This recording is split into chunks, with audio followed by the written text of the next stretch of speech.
میری مامتا نے مجھے ابو عبداللہ سے مایوس نہ ہونے دیا اور میں نے الحمراء میں ٹھہرنا ضروری سمجھا۔ قدرت نے میری دعاؤں کو اس وقت شرف قبولیت بخشا جب میں چاروں طرف سے مایوس ہو چکی تھی۔ ابو عبداللہ دشمن کے مقابلے کے لیے روانہ ہو چکا ہے اور میری مامتا مجھے دھوکہ نہیں دیتی تو اس کا مقصد اپنی غلطیوں کی تلافی کے سوا اور کچھ نہیں۔ غرناطہ آپ کے لیے چشمے برا ہے، اگر آپ فوراً نہ پہنچ سکیں تو ازوگل کو بھیج دیں۔ مجھے ڈر ہے کہ سرفروشوں کے علاوہ ابو عبداللہ کے ساتھ وہ لوگ بھی جا چکے ہیں جن کی غداریوں کے باعث ہمیں یہ دن دیکھنے نصیب ہوئے۔ منافقین کا یہ گروہ آخری وقت تک ابو عبداللہ کو بہکانے کی کوشش کرے گا، اس لیے ابو عبداللہ کی آمد سے قبل غرناطہ پر قبضہ کر لینا ضروری ہے۔ اگلی صبح ازوگل نے فوج کو کوچ کی تیاری کا حکم دیا۔ بدر بن مغیرہ اور اس کے جانباز سپاہی عیسائیوں کو شکست دینے کے بعد انہیں شمال اور مشرق کی سرحدوں سے دور رکھنے کے لیے عقابوں کے مسکن میں پہنچ چکے تھے۔ بشیر بن حسن کو ابو الحسن کے علاج کے لیے مالکہ میں ٹھہرنا پڑا۔ اپنی علالت کے باوجود ابو الحسن غرناطہ پہنچنے پر بضد تھا۔ ازوگل کو مجبوراً بھگی پر اس کے سفر کا انتظام کرنا پڑا۔ مالکہ کی حفاظت ازیگری کے سپرد کی گئی۔ ازوگل کی فوج فتح اور کامرانی کے پرچم لہراتی ہوئی غرناطہ میں داخل ہوئی۔ شہر کے دروازے سے لے کر الحمراء کے دروازے تک ازوگل کے گھوڑے کے سامنے پھولوں کی سیج بچھی ہوئی تھی۔ ابو الحسن علالت کے باعث معمولی رفتار سے ایک بھگی پر سفر کرنے کی وجہ سے ابھی غرناطہ سے کئی منزل دور تھا، تاہم لوگ ازوگل زندہ باد کے ساتھ ساتھ سلطان ابو الحسن زندہ باد کے نعرے بھی لگا رہے تھے۔ لوگوں کے جوش و خروش کی ایک وجہ یہ بھی تھی کہ وہ شمال مغربی سرحد سے ابو عبداللہ کی شاندار فتوحات کی خبریں سن چکے تھے۔ محاذ جنگ سے غرناطہ میں خبریں لانے والے لوگ انہیں یہ بتا چکے تھے کہ ابو عبداللہ سرحد کو حملہ آوروں سے پاک کرنے کے بعد دشمن کے علاقے میں داخل ہو چکا ہے اور چند قلعوں پر قبضہ کر چکا ہے۔ ازوگل کو یقین تھا کہ تازہ شکست کے بعد فرڈینینڈ کی فوج ایک لمبی تیاری کے بغیر کسی وسیع پیمانے پر نقل و حرکت نہیں کر سکتی، اس لیے اس نے ابو عبداللہ کے پاس پیغام بھیجا کہ میں چند دنوں تک فوج کو ازسرن و منظم کر کے تمہاری مدد کے لیے پہنچ جاؤں گا۔ فی الحال تم دشمن کے علاقے میں پیش قدمی کرنے کے بجائے سرحد کے کسی محفوظ مقام پر پڑاؤ ڈال کر دشمن کے ساتھ معمولی چھیڑ چھاڑ جاری رکھو۔ چچا نے اپنے بھتیجے کو یہ بھی لکھا کہ تم اپنی گزشتہ خطاؤں کا کفارہ ادا کر چکے ہو اور جب تم واپس آؤ گے تو اپنے والد اور چچا کو غرناطہ کی عوام سے کم فیاض نہیں پاؤ گے۔ ابو موسیٰ لاپتہ ہے، ہمارا خیال تھا کہ وہ تمہارے ساتھ ہوگا، لیکن محاذ سے آنے والے لوگوں نے ہمارے اس خیال کی تصدیق نہیں کی۔ وہ کہاں ہے؟ غرناطہ کے لوگ اس کے متعلق بہت بے چین ہیں۔ 4 دن کے بعد غرناطہ میں ایک احرام مچا ہوا تھا۔ طلوع آفتاب کے ساتھ ہی غرناطہ کے لوگوں کو المناک خبر ملی کہ ابو عبداللہ دشمن کے ہاتھوں شکست کھا کر گرفتار ہو چکا ہے، اور غروب آفتاب تک غرناطہ کے لوگوں کو اس خبر کی بہت سی تفصیلات معلوم ہو چکی تھی۔ غرناطہ میں ازوگل کی آمد سے خوفزدہ ہو کر چند غدار سردار اور ان کے ساتھی ابو عبداللہ کے ساتھ روانہ ہو چکے تھے۔ باقی غداروں نے بھی جب یہ دیکھا کہ غرناطہ کے لوگوں پر ان کی اس تبدیلی کا خوشگوار رد عمل ہوا تو وہ بھی راہ چھوڑ کر ابو عبداللہ کے پاس پہنچ گئے۔ ان غداروں کی کوشش تھی کہ وہ کسی طرح ابو عبداللہ کو ساتھ لے کر فرڈینینڈ کی پناہ میں چلے جائیں، لیکن انہوں نے جب یہ دیکھا کہ تازہ فتوحات نے ابو عبداللہ کی ذہنیت میں ایک غیر متوقع تبدیلی پیدا کر دی ہے تو انہوں نے ایک سازش کی۔ ایک شام ابو عبداللہ فرڈینینڈ کے ایک قلعے پر قبضہ کر چکا تھا۔ اس کی فوج کے 2 جاسوس جو ان غداروں کے اعلیٰ کار تھے جگہ بعد دیگرے اس کے پاس پہنچے۔ ایک نے اسے اطلاع دی کہ کوئی 1000 نصرانیوں کی ایک فوج مغرب کی طرف سے اس قلعے کا رخ کر رہی ہے۔ دوسرے نے اسے یہ خبر دی کہ اس نے شمال کی طرف نصرانیوں کے 2000 سپاہیوں کو دیکھا ہے اور ان کا رخ بھی اس قلعے کی جانب ہے۔ یہ اطلاعات سننے کے بعد جب ابو عبداللہ نے مجلس شورا بلائی تو منافقین نے یک زبان ہو کر یہ کہا کہ ہمیں ان لوگوں کو قلعے کا محاصرہ کرنے کا موقع دینا چاہیے۔ ممکن ہے کہ فوج آگے بڑھ کر ہمارے رسد و کمک کے راستے کاٹ دے اور 1-2 دن کے بعد ایک بڑی فوج آ کر قلعے پر حملہ کر دے۔ ابو محسن نے رات کے وقت قلعے سے نکل کر دشمن پر حملہ کرنے کی مخالفت کی۔ اس نے کہا اگر بالفرض دشمن ہمیں محاصرے میں لے بھی لے تو بھی ہم کم از کم 3 ہفتے قلعہ بند ہو کر دشمن کا مقابلہ کر سکتے ہیں۔ اس دوران میں غرناطہ سے ہمیں کمک پہنچ جائے گی۔ لیکن غداروں نے ابو عبداللہ کے جذبات کو اکسایا اور اس نے رات ہوتے ہی فوج کو تیاری کا حکم دیا۔ فوج کو 2 حصوں میں تقسیم کر دیا گیا۔ ایک حصہ ابو محسن کی قیادت میں مغرب کی طرف روانہ ہوا اور دوسرا ابو عبداللہ کی قیادت میں شمال کی طرف چل پڑا۔ غداروں کی بہت بڑی اکثریت ابو عبداللہ کے ہمراہ تھی۔ ابو محسن نے اپنے جاسوس کی رہنمائی میں رات کے وقت مغرب کی طرف کوئی 20 کوس علاقہ چھان مارا، لیکن دشمن کا کوئی سراغ نہ ملا۔ تنگ آ کر اس نے جاسوس کو کوسنا شروع کیا۔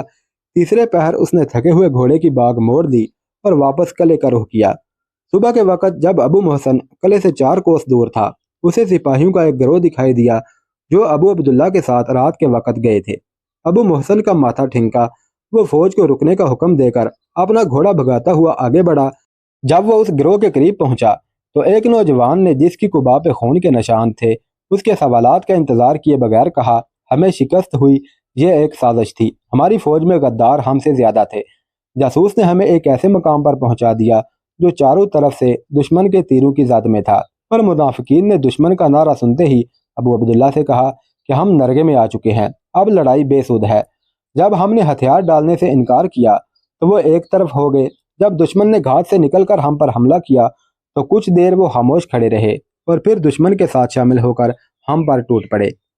آن کی آن میں ہمارے 800 نوجوان قتل ہو گئے اور ہمارے لیے بھاگنے کے سوا کوئی راستہ نہ تھا۔ ابو محسن نے کہا، پر ابو عبداللہ، نوجوان نے جواب دیا، لڑائی کے وقت وہ ہمارے ساتھ تھا، چند آدمیوں نے اسے گھوڑے سے گرتا ہوا دیکھا تھا، میرے خیال میں اسے گرفتار کر لیا گیا ہے، یہ ایک سازش تھی، کاش ہمیں معلوم ہوتا کہ ہمارے ساتھ منافقین کی اتنی بڑی تعداد شامل ہو چکی ہے۔ ابو محسن نے کہا، ہمیں بھی دھوکہ دیا گیا ہے، ٹھہرو میں اس جاسوس سے پوچھتا ہوں۔ ابو محسن نے فوج کے قریب واپس پہنچ کر ادھر ادھر دیکھنے کے بعد پوچھا، وہ جاسوس کہاں گیا؟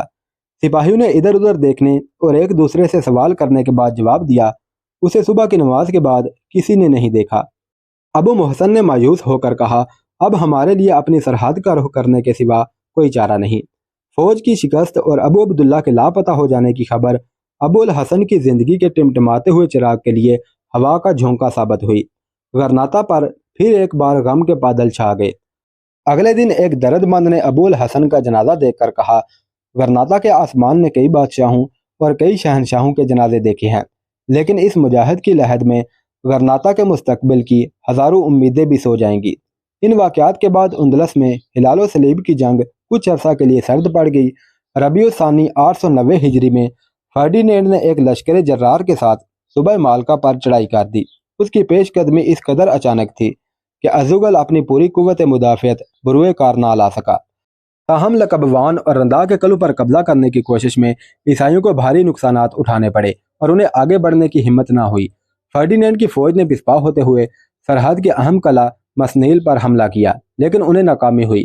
ازوغل نے دشمن کو شکست دینے کے بعد جوابی حملہ کیا اور ان کے بہت سے ساز و سامان پر قبضہ کر لیا۔ ازوغل کو اس بات کا احساس تھا کہ جب تک وہ خود فرڈینینڈ کی مملکت میں داخل ہو کر اسے ایک فیصلہ کن شکست نہیں دیتا، عیسائیوں کے حملے جاری رہیں گے، لیکن ایک بڑی جنگ کی تیاری کے لیے وقت کی ضرورت تھی۔ جنوب مشرق اور شمال مشرق کی سرحدوں پر سرحدی عقاب بدر بن مغیرہ کا پہرا تھا اور اس طرف سے اسے پوری تسلی تھی۔ جنوب میں مالکا کی حفاظت کے لیے الزیگری جیسا تجربہ کار جرنیل موجود تھا۔ ایک بڑی مہم کے لیے تمام وسائل کو بروئے کار لانے کے لیے ازوغل کا مرکز میں رہنا ضروری تھا، اس لیے اس نے شمال مغربی سرحد کی حفاظت کے لیے ابو محسن کو منتخب کیا اور خود غرناطہ پہنچ کر تیاریوں میں مصروف ہو گیا۔ ابو عبداللہ دشمن کے قیدی کی حیثیت میں کس طرح پہنچا، اسے یقین تھا کہ فرڈینینڈ اس کے لیے بدترین سزا تجویز کرے گا، لیکن جب پہرے دار اسے محل کے سامنے لائے تو فرڈینینڈ، اس کا بیٹا اور امرائے سلطنت محل کے دروازے پر کھڑے تھے۔ فرڈینینڈ نے چند قدم آگے آ کر ابو عبداللہ کی طرف اپنا ہاتھ بڑھایا۔ ابو عبداللہ نے اضطراری حالت میں اس کے ہاتھ میں ہاتھ دے دیا۔ فرڈینینڈ نے اپنے امراء کی طرف دیکھا اور کہا، تم کیا دیکھ رہے ہو؟ غرناطہ کے بادشاہ کی تعظیم کرو، یہ ہمارے مہمان ہیں، اور امراء نے ابو عبداللہ کی تعظیم میں سر جھکا دیے۔ فرڈینینڈ ابو عبداللہ کے بغل میں اپنا ہاتھ دیے محل کے اندر داخل ہوا۔ ملاقات کے کمرے کے دروازے کے سامنے چند خواتین کے درمیان ملکہ ایزابیلا کھڑی تھی۔ فرڈینینڈ نے اس کے قریب پہنچ کر کہا، ملکہ، یہ میرا وہ بیٹا ہے جسے دیکھنے کے لیے تم مدت سے بے قرار تھی۔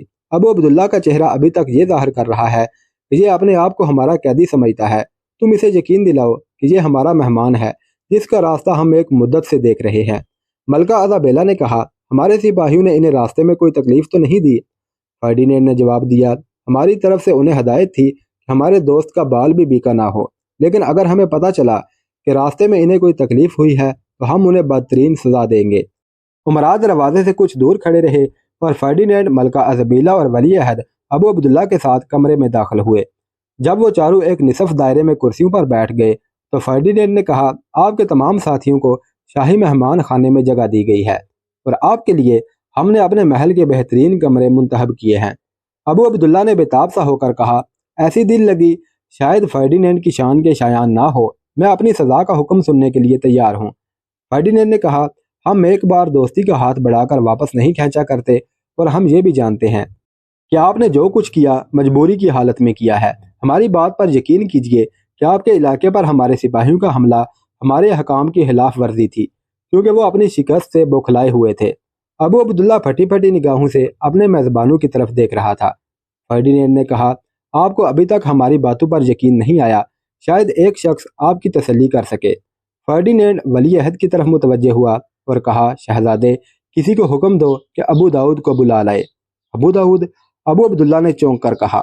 فرڈینینڈ نے جواب دیا، ہاں، وہ ہمارے پاس پہنچ چکا ہے، اور اس کا مطالبہ یہ ہے کہ ہم آپ کو آپ کی کھوئی ہوئی سلطنت واپس دلانے کے لیے فوراً کوئی قدم اٹھائیں، لیکن اب اس مقصد کے لیے ایک لمبی تیاری کی ضرورت ہے۔ ابو عبداللہ کے دل میں ابو داؤد کے متعلق بہت سے شکوک پیدا ہو چکے تھے، لیکن ایک کمزور انسان ہر طاقتور انسان کو اپنا آخری سہارا فرض کر لیتا ہے۔ اس کے روپوش ہو جانے کے بعد وہ ابو محسن کی تقریر سے مرغوب ہوا، اور اب پھر وہ زندگی کے نئے موڑ پر کھڑا تھا۔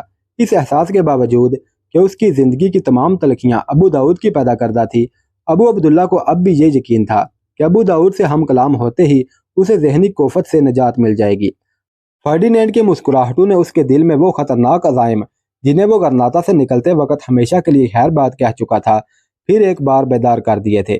وہ فرڈینینڈ کا اعلیٰ کار بننے سے گھبراتا تھا، لیکن اس کے ساتھ ہی اسے یہ بھی احساس تھا کہ فرڈینینڈ کی مسکراہٹیں کسی نہ کسی دن اسے پھر اسی ٹھکرائی ہوئی راہوں پر دھکیل دیں گی۔ ابو داؤد کے الفاظ اس کے ضمیر کی آواز کو دبا لیں گے۔ الغرض ایک کمزور آدمی میں منافقت کے سوئے ہوئے جذبات پھر بیدار ہو رہے تھے، اور وہ اپنے ضمیر کو لوریاں دینے کے لیے ایک بڑے منافق کے سہارے کی ضرورت محسوس کر رہا تھا۔ ابو عبداللہ اپنے دل میں کہہ رہا تھا، میں اس بے ایمان سے کہوں گا کہ تم نے مجھے رسوا کیا، تم نے مجھے اپنی ہی قوم کا غدار بنایا۔